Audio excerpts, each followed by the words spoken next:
बोलो गिरिराज धरण की जय, श्री गोवर्धन नाथ की जय, श्री गोवर्धन की। ये लोग क्या कर रहे हैं? इस पर्वत के चारों तरफ क्यों घूम रहे हैं? मैंने भी पहले यही सोचा था। ये वही पर्वत है जिसे भगवान श्री कृष्ण ने अपनी सबसे छोटी उंगली पर उठा लिया था।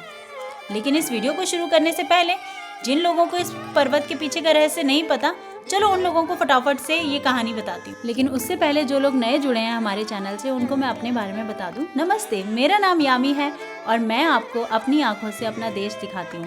मैं हूँ एक सोलो ट्रैवलर। चलिए अब शुरू करते हैं। पहले ब्रजवासी क्या करते थे? इंद्रदेव की पूजा किया करते थे, क्योंकि इंद्रदेव के बारिश करने से ब्रजवासियों को बड़ी खुशी मिलती थी। वो चाहते थे इंद्रदेव की कृपा हमेशा बनी रहे।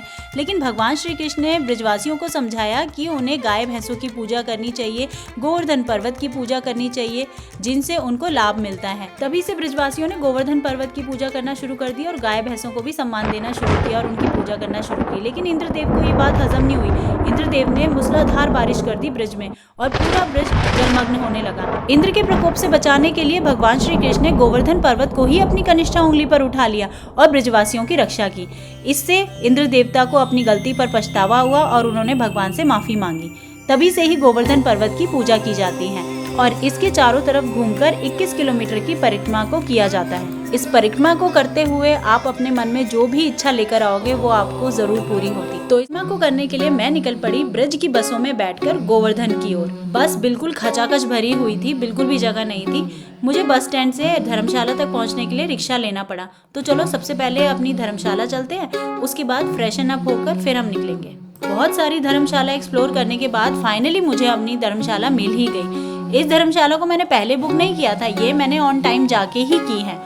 फाइनली मुझे इसमें रूम मिल गया था, लकीली, अदरवाइज नहीं मिलता, क्योंकि आज पूजा है और आज के पूजा वाले दिन यहाँ पर रूम मिलना बहुत ही ज़्यादा मुश्किल हो जाता है। तो अगर आप पहले से आ रहे हो ना तो बुकिंग करके ही आना। मुझे तो लकीली मिल ही गया। धर्मशाला पहुँचते ही मैं नहाई, तैयार हुई और सबसे पहले मैं खाना खाने के लिए आ गई। खाना भी मुझे धर्मशाला के अंदर ही मिल गया। इतना स्वाद है, मिर्च मसाला हाँ बिल्कुल सही है। सही है। यहाँ पे आकर मुझे सबसे अच्छी बात यही लगती है कि यहाँ पे ना खाना बिल्कुल ऐसा मिलेगा जैसे घर में ही खा रहा हो, लगेगा ही नहीं। बिल्कुल गेस्ट को ना यहाँ पे जैसे घर का मेंबर होता है ना, ऐसा रखा जाता है और ऐसे ही खाना खिलाया जाता है। अच्छा, आपने देखा कितने प्यार से बोलते हैं, कितने प्यार से खिलाते हैं। खाना हर कोई खिला देगा, देखा जाता है कि किस भाव से खिला रहे हैं, किस प्यार से खिला रहे हैं, है कि नहीं? तो बंदा और ज़्यादा खा जाता है।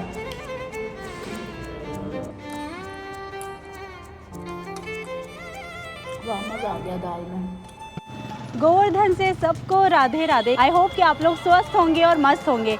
आज का दिन खास इसलिए है, आज का ब्लॉग खास इसलिए है क्योंकि आज है गोवर्धन पूजा और गोवर्धन पूजा पे गोवर्धन पर्वत की परिक्रमा करने बहुत दूर दूर से लोग आते हैं।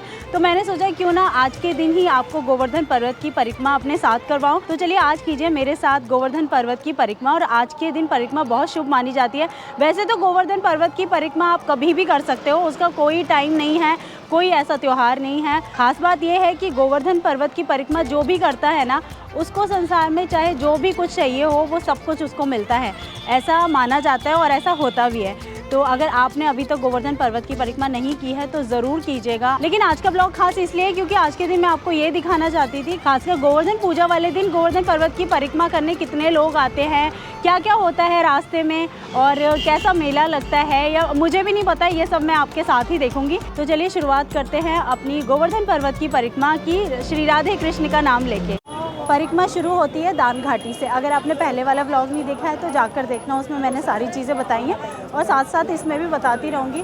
दान घाटी से शुरू होती है जहाँ पर गिरिराज जी महाराज जी का मंदिर है। बहुत सारे रिक्शे वाले मिलेंगे जो आपको परिक्रमा करवाते हैं। तो आपकी मर्ज़ी है कि आप रिक्शा से करना चाहते हो, पैदल करना चाहते हो, नंगे पाँव करना चाहते हो, या फिर आप गाड़ी से लगाना चाहते हो। कुछ मतलब महान हस्तियाँ ऐसी भी हैं जो कि गाड़ी से परिक्रमा करते हैं।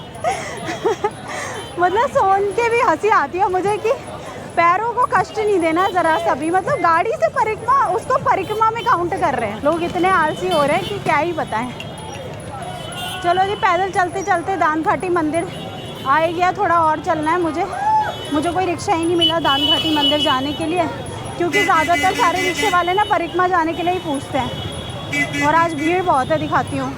ये देखो, नॉर्मल डेज में इतनी भीड़ नहीं होती है, आज स्पेशल ओकेजन है, इस वजह से इतनी भीड़ है। बैरिकेड्स लगे हैं पुलिस वालों के, इसलिए जगह नहीं मिल रही अंदर जाने के लिए। जब भी आपको ऐसा लगे कि आप थक रहे हो इस परिक्रमा को करते करते, तो राधे राधे बोलते रहो, ध्यान हट जाएगा। गोवर्धन तीर्थ में आपका स्वागत है। दान घाटी मंदिर सीधे जाना है और बड़ी परिक्रमा आपका लेफ्ट साइड से शुरू होगी। सामने भाई साहब बहुत भीड़ है, वही सामने मेले की तरह चल रहा है। अपना पर्स, अपना मोबाइल सब कुछ बचा के रखें। ये बड़ा, यह भीड़ में घुसने से मुझे बहुत डर लगता है सामान उमान का।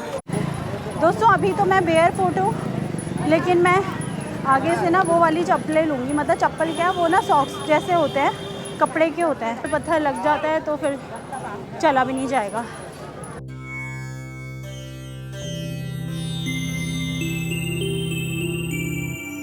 दोस्तों ये है बड़ी परिक्रमा का रास्ता, ठीक है। तो पहले हमने यहाँ से परिक्रमा शुरू करनी है। भीड़ देखो, भीड़ बहुत है भाई, बहुत सारा भीड़ है।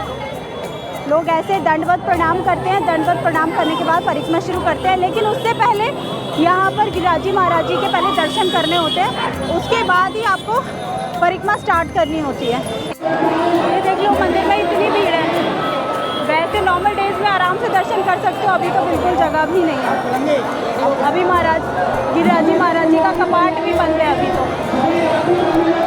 आप लोग यहाँ से ऐसे स्लीपर्स ले सकते हो। इससे क्या होता है, ये कपड़े के होते हैं, इससे आप बचे रहोगे किससे, कंकड़ पत्थरों से, है ना। तो इस तरह की ये मैंने स्लीपर ले ली है और मेरे बिल्कुल सही आ गए। और 30 रुपये का एक पेयर मिलेगा आपको।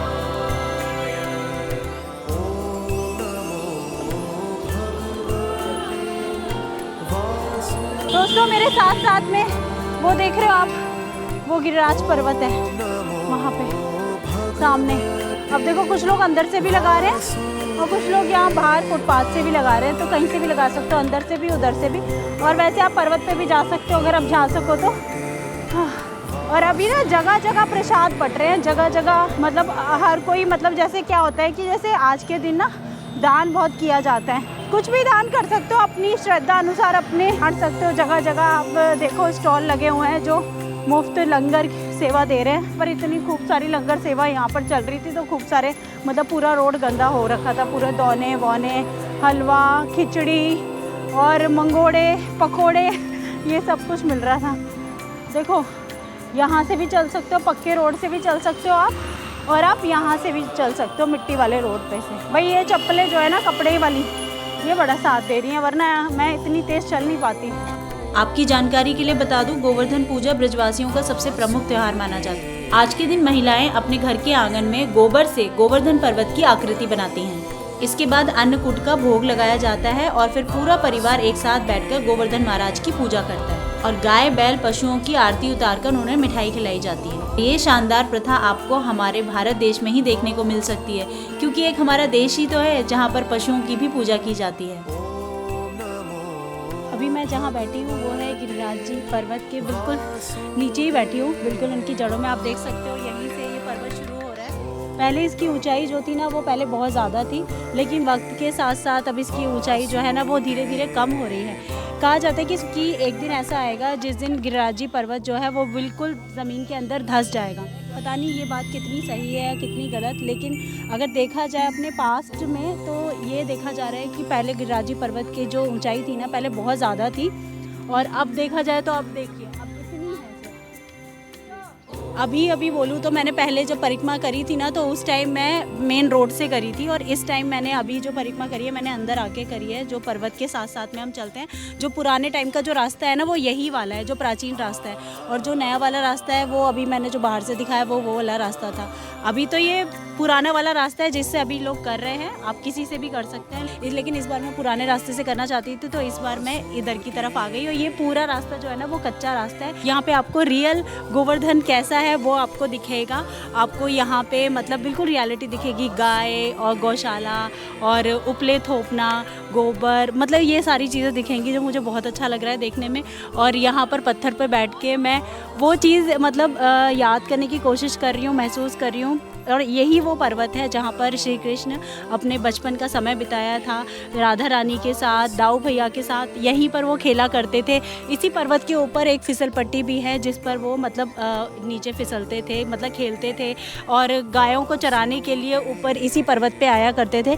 तो आज इस पर्वत को छूकर मुझे इतना अच्छा महसूस हो रहा है कि मैं बता नहीं सकती।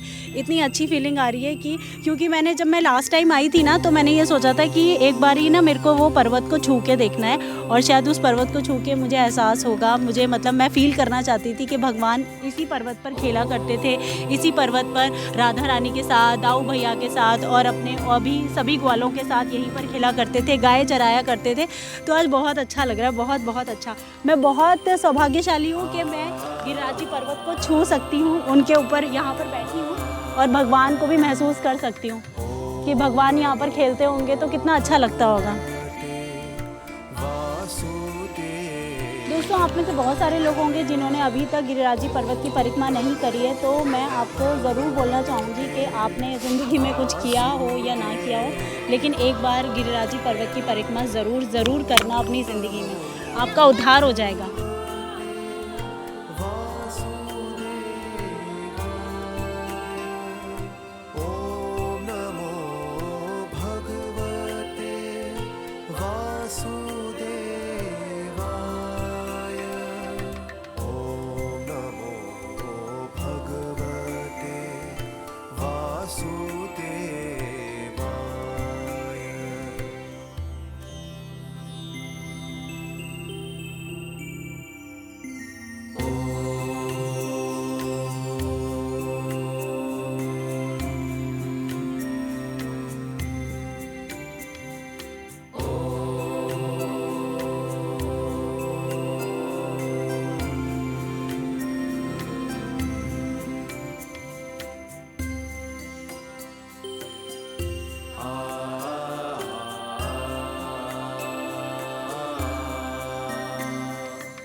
बोलो गिरिराज धरण की जय, श्री गोवर्धन नाथ की जय, श्री गोवर्धन की रही, श्री गोवर्धन की रही, नित प्रतिमदन गोपाल लाल के, नित प्रतिमदन गोपाल लाल के, चरण कमल चितलई श्री गोवर्धन की रही, तन पुलकित ब्रजराज में लोटत, तन पुलकित ब्रजराज में लोटत, गोविंद कुंड में नहीं, रसिक प्रीतम हित चित की बातें, रसिक प्रीतम हित चित की बातें, श्री गिरधारी जूसो कही तरटी, श्री गोवर्धन की रही, बोल गिरिराज की गोवर्धन नाथ की, गिरिराज धरण की जय। वो माइलस्टोन नहीं लगे हुए तो इसलिए पता नहीं चल रहा कि मैं कितना चल ली, लेकिन बहुत चल ली। लेकिन ये पुराने रास्ते पे जो मज़ा आ रहा है ना, वो नए रास्ते पे बिल्कुल भी नहीं आता। नया वाला वो मज़ेदार नहीं है। इस रास्ते पे बहुत अच्छा लगता है, बहुत अच्छा लगता है।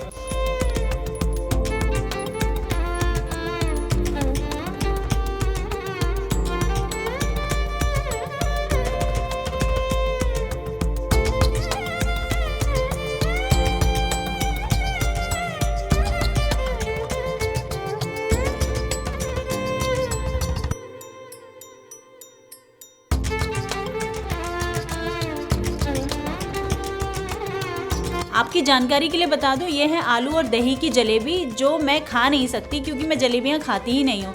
लेकिन क्या करूँ, ये सब देख के ना मन करता है कि ये सब खाना सीख जाऊँ, तो ही मैं आपको इसका टेस्ट बता पाऊँगी, क्योंकि ये जलेबी सिर्फ यहीं मिलती है और कहीं नहीं मिलती है।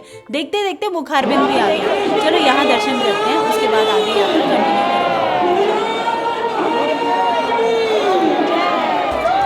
अब यहाँ बुखारबिंद पे क्या करना होता है ना, तो शिला के ऊपर आपको दूध चढ़ाना होता है, फूल चढ़ाना होता है।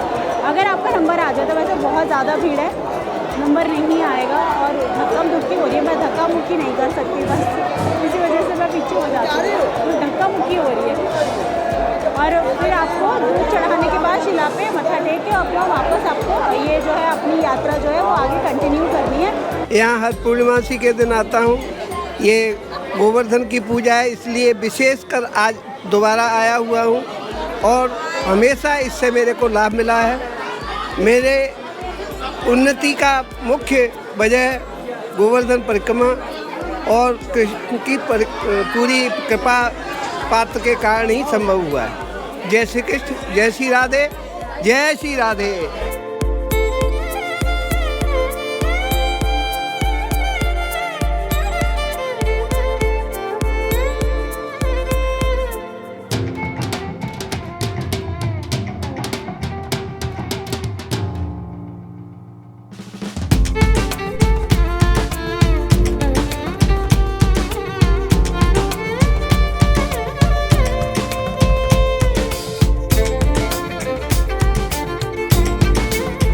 दोस्तों, अब यहाँ पर 11 किलोमीटर की परिक्रमा मेरी पूरी होती है। अब यहाँ से मैं छोटी परिक्रमा के लिए निकलूंगी, जो कि 10 किलोमीटर की है।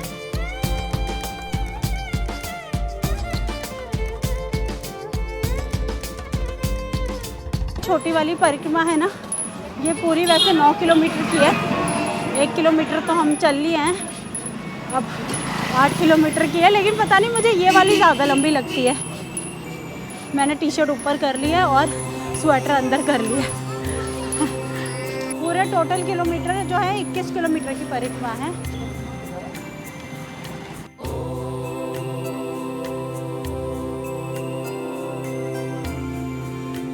ठीक है, पूरा मुंह भर जाएगा। ना बढ़िया लगेगा।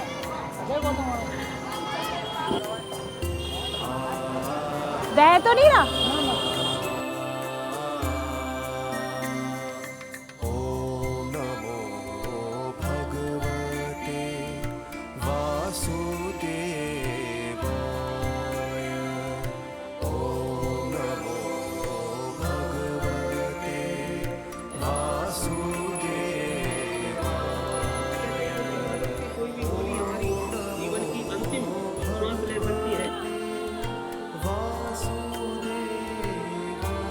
दोस्तों, बहुत सारे लोग मैंने ऐसे देखे हैं जो मतलब हट्टे कट्टे हैं और कोई प्रॉब्लम नहीं है, हट्टे कट्टे हैं शारीरिक रूप से भगवान की दुआ से, और फिर भी वो लोग रिक्शा में बैठ के परिक्रमा कर रहे हैं। क्या इसे परिक्रमा कहा जाता है? नहीं ना। अगर देखो, अगर टाइम की बाउंडेशन है जिन लोगों के पास कि भाई टाइम नहीं है और परिक्रमा भी करनी है, तो उस केस में तो भाई समझ में आता है कि हाँ भाई तब तो ऐसे ही कर सकते हैं। लेकिन जब आपके पास टाइम है, आप आए हो, मैं तो कहती हूँ कि अगर टाइम नहीं भी है ना, तो आप निकाल के आओ टाइम। गोवर्धन की परिक्रमा के बहुत मायने हैं, बहुत मायने हैं। अगर मानो तो मेरी नज़र में तो भाई बहुत मायने हैं, बहुत ज़्यादा। तो अगर आपके पास टाइम नहीं भी है ना, तो मत आओ, आप टाइम निकाल के आओ और खुद से पैदल करो। आपको एक अलग ही सुख मिलेगा, जो कि आपको रिक्शा में आप कर तो लोगे, नाम भी हो जाएगा, लेकिन नाम तो हो जाएगा। अब नाम थोड़ी करना है आपने वो सुकून पाना है, आपने वो अपने आप को सेटिस्फैक्शन मिलेगा आपको जब आप खुद से करोगे ना। तो यही मैं बोलना चाहती हूँ। और बहुत सारे लोग क्या है कि सोचते हैं अरे कैसे जाएं, किसके साथ जाएं, कोई मिलता ही नहीं है जाने के लिए, कैसे जाएं। तो आपको मेरा एग्जांपल ले लो, आप, मेरे को किसी की ज़रूरत नहीं है, मैं अपने आप जाती हूँ। मैं खुद से सब कुछ क्यों करती हूँ? क्योंकि मुझे पता है कि अगर मैं किसी दूसरे पे डिपेंडेंट रहूँगी या मैं दूसरे लोगों का वेट करूँगी, है ना, तो मैं लाइफ में बहुत सारे काम जो है मेरे छूट जाएंगे, मैं कुछ नहीं कर पाऊँगी। क्योंकि लाइफ में देखो, ज़िंदगी में धरती पे अकेले आए ना, तो ये सोच लेना, ओशो ने बोला है, ओशो को जानते हो? गूगल कर लेना, नहीं जानते तो। ओशो ने कहा है कि ज़िंदगी में अपने मन में ना ऐसी भ्रांति भी मत आने देना कि तुम्हारे साथ कोई है, तो ऐसा गलत फहमी में भी मत रखना अपने दिमाग में, क्योंकि फैक्ट यही है कि ज़िंदगी में अकेले आए हो, अकेले ही सब कुछ करना है। ना तुम्हारे साथ कोई आया था, ना तुम्हारे साथ कोई जाने वाला है। जो भी करना है खुद ही करना है। तो बहुत अच्छी बात बोली है ओशो ने। कितने लोग मेरी बात से एग्री करते हैं ये मुझे बताना आप, क्योंकि देखो मैं बीइंग अ इन्फ्लुएंसर आपको इन्फ्लुएंस कर रही हूँ कि आप खुद पे डिपेंडेंट हो, ना कि दूसरों पे। दूसरों पे डिपेंड होगे तो खुद से एकदम ऐसे बन जाओगे, पैरालाइज्ड हो जाओगे एक तरह से माइंड से, कि हमेशा दूसरों का ही भरोसा देखते रहोगे कि तब कोई करे तब हम करें। ऐसा कभी मत करो। मुझे आप सब लोग बोलते हो ना कि अरे आप तो ये कर लेते हो, आप तो ये भी कर लेते हो, आप तो कहीं भी चले जाते हो, तो क्योंकि मैंने अपने आप को ऐसा बना लिया है। मैं जो करती हूँ मैं खुद के बेस पे करती हूँ, खुद ही करती हूँ। मुझे किसी की ज़रूरत नहीं है, ना मुझे किसी का आसरा देखती हूँ, ना कुछ करती हूँ। मुझे जो काम करने हैं मैंने को करने ही करने हैं। फिर तो चाहे कोई हो चाहे ना हो, मुझे फ़र्क नहीं पड़ता। मेरे को तो करना ही है और मैं ही करती हूँ, मैं ही करूँगी। मुझे ये भी पता है कि करना है तो मुझे ही करना है। भाई मेरे लिए कोई भगवान थोड़ी नीचे आएंगे। भगवान सिर्फ मदद कर सकते हैं, भगवान नीचे आके थोड़ी वो करते हैं। भगवान जो कोशिश करता है उसका साथ ज़रूर देते हैं, लेकिन अगर आप कोशिश ही नहीं करोगे तो भगवान भी क्यों साथ देंगे। भगवान ने दिमाग दे दिया, हाथ पैर दे दिए, शरीर दे दिया, स्वस्थ शरीर दे दिया, तो भगवान भी सोचते होंगे कि अरे इतना कुछ दे दिया ज़िंदगी जीने के लिए, अपना दिमाग चलाने के लिए, तो भाई खुद तो कुछ करो। जब उसका भी इस्तेमाल नहीं करना है तो फिर क्या फ़ायदा, फिर भगवान भी मदद नहीं करेंगे। इसलिए एक बार माइंड सेट कर लो कि हाँ खुद ही को करना है, खुद को ही करना है और कोई नहीं करेगा आपके लिए दुनिया में। तो बस सब कुछ होता चला जाएगा। बस राधे राधे करते जाओ, लाइफ बहुत सही होती है। माइंड सेट कर लो कुछ भी काम करने से पहले कि ये मुझे करना ही है और ये मैं कर लूँगा, वही चीज़ हो जाएगी। अगर आपने पहले से ही माइंड में सोच लिया ना, डाउट रख लिया खुद के लिए कि अरे यार कैसे हो। मैं ज़्यादातर इन्फ्लुएंस करती हूँ लड़कियों को इस चीज़ के लिए कि भाई आप सेल्फ डिपेंडेंट बनो, खुद पे डिपेंड हो, खुद कोशिश करो करने की। और लड़कों को भी इन्फ्लुएंस करती हूँ कि बहुत सारे लड़के हमारे देश में ऐसे भी हैं जो कि बहुत डरते हैं, उनको भी ग्रुप चाहिए होता है, कोई भी काम वो भी अकेले नहीं कर पाते। तो इसलिए सबको ही इन्फ्लुएंस करना मेरा काम है, अच्छी चीज़ें बताना मेरा काम है, ताकि आप लोग सही दिशा में जा पाओ। दोस्तों अब हम आ गए हैं उद्धव कुंड। उद्धव कुंड का हमारे पुराणों में बड़ा ही वर्णन किया गया है। यहीं पर उद्धव जी ने द्वारका की महर्षियों को यहीं पर संतावना दी थी और इसी के नाम पर उद्धव कुंड बनाया गया है।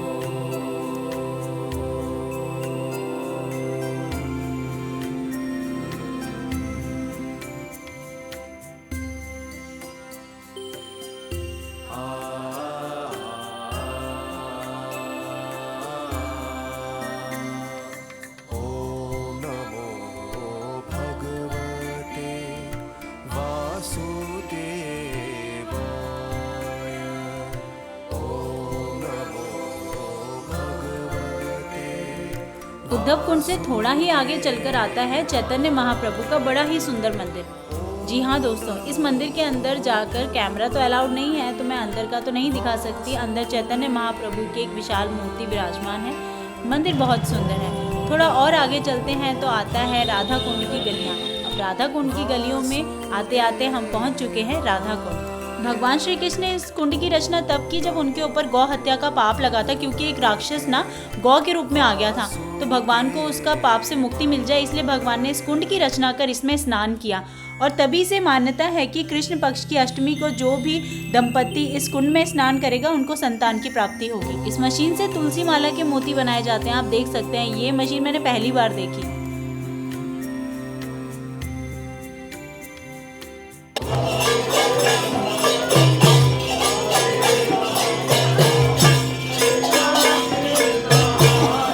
दोस्तों अब हम आए हैं श्याम कुंड, और आप देखो श्याम कुंड में यहाँ पर कोई है ही नहीं। सब लोग राधा कुंड में ही जाते हैं, श्याम कुंड में कोई है ही नहीं यहाँ पर। यहाँ पर भी लोगों को आना चाहिए।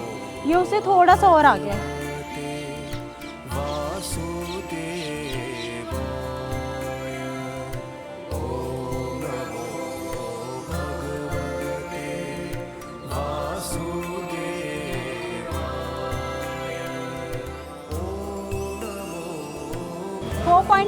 Kilometres left.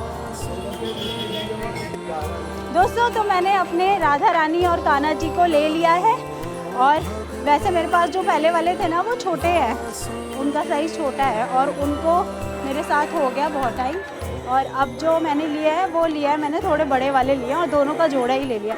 इस बार जो कान्हा जी लिए है वो सांवले वाले लिए हैं।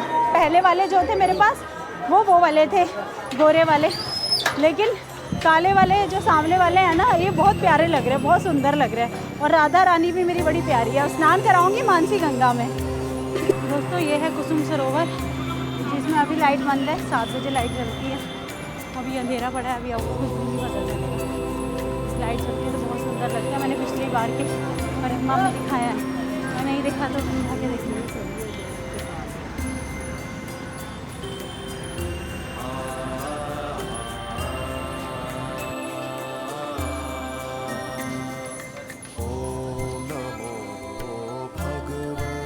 तो दोस्तों ये है मानसी गंगा वाला रोड, यहाँ आ जाएगा मानसी गंगा मंदिर।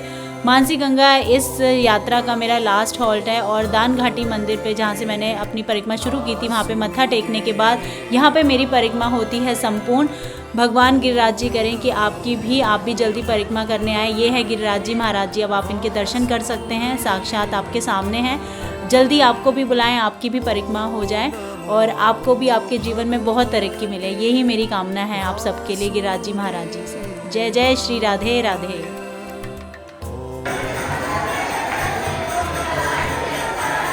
तो मेरी परिक्रमा हो चुकी है संपूर्ण, और यहाँ पे गिरिराज जी महाराज जी के दर्शन करने के बाद आपको लास्ट में करने होते हैं, परिक्रमा पूरी होने के बाद उसके बाद महाराज जी के दर्शन करने होते हैं, मत्था टेकना होता है, और इस तरह से आपकी गोवर्धन की 21 किलोमीटर की परिक्रमा पूरी हो जाती है। जय श्री राधे राधे। मंदिर में चढ़ावा चढ़ाने के लिए परात में इतनी गड्डी रखी है भैंसों की, और तो और गूगल पे भी रखा हुआ है, स्कैनर रखा हुआ है कि भाई अगर किसी के पास कैश ना होने का कोई बहाना भी ना लगा सके तो भैया गूगल पे कर दो। मतलब मंदिर के निवाई ही रखा हुआ है पंडित जी ने अपने पास कि गूगल पे भी लेके चल रहे हैं वो। कमाल है। मतलब मेरी इतनी हिम्मत नहीं हुई, मैं ना तुलसी जी की माला वो बिहारी वहाँ गिरिराज जी महाराज जी के चरणों से छू के मैं पहनना चाह रही थी, लेकिन वहाँ पे, और मैं सच्ची बताऊँ मैं नहीं बिलीव करती ऐसे, भगवान पैसे नहीं मांगते। मैं शायद मेरा मानना ये है कि मेरे को जितना चढ़ावा चढ़ाना है ना उतने चढ़ावे का मैं गरीबों को खाना खिलाने में विश्वास करती हूँ कि किसी का पेट भर जाओ उस पैसे से। मेरा मानना तो यह है, बाकी सबकी अपनी अपनी श्रद्धा है, बहुत लोग चढ़ाते भी हैं, लेकिन मैं तो यही करती हूँ जो मैंने आपको बताया ना, मैं गरीबों को खिला देती हूँ या उनकी कोई ज़रूरत पूरी कर देती हूँ, तो मुझे उसमें बहुत संतुष्टि मिलती है। तो भाई मैं तो हैरान हो गई भाई, मतलब मंदिरों में ये क्या बिजनेस बन गया है भाई। बिजनेस है, प्रॉपर बिजनेस है, गूगल पे स्कैनर वगैरह सब रखा हुआ है, कैश पैसे ले रहे हैं, और चढ़ावा चढ़ाओगे तो ही, मतलब अगर आपने टीका भी लगाया उसके भी भैया वो मुंह से कह रहे हैं पैसे रख दो, पैसे रख दो, और 10-20 रुपए रखोगे तो कोई पूछेगा भी नहीं आपको। मतलब ऐसा सीन है भाई। ये इस्कॉन में नहीं होता, बस इस्कॉन टेम्पल में कभी नहीं होता ये, वहाँ पे कभी नहीं मांगते वो लोग, कभी भी नहीं। बहुत अच्छा लगता है मुझे वहाँ की चीज़ें, वो लोग कभी भी नहीं मांगते, कभी भी प्रेशराइज नहीं करते। आप दो चाहे मत दो, आपकी इच्छा है इस्कॉन टेम्पल में, लेकिन क्या बोलूँ यार। तो दोस्तों यही था मेरा आज का गोवर्धन परिक्रमा का ब्लॉग। आई होप कि आपको अच्छा लगा होगा और आप भी इन्फ्लुएंस हुए होंगे, आपने भी सोचा होगा, आपको भी लगा होगा कि हमें भी परिक्रमा करनी चाहिए, क्यों, सही है ना। चलो राधे राधे करते हैं और इस ब्लॉग को यहीं पर एंड करते हैं।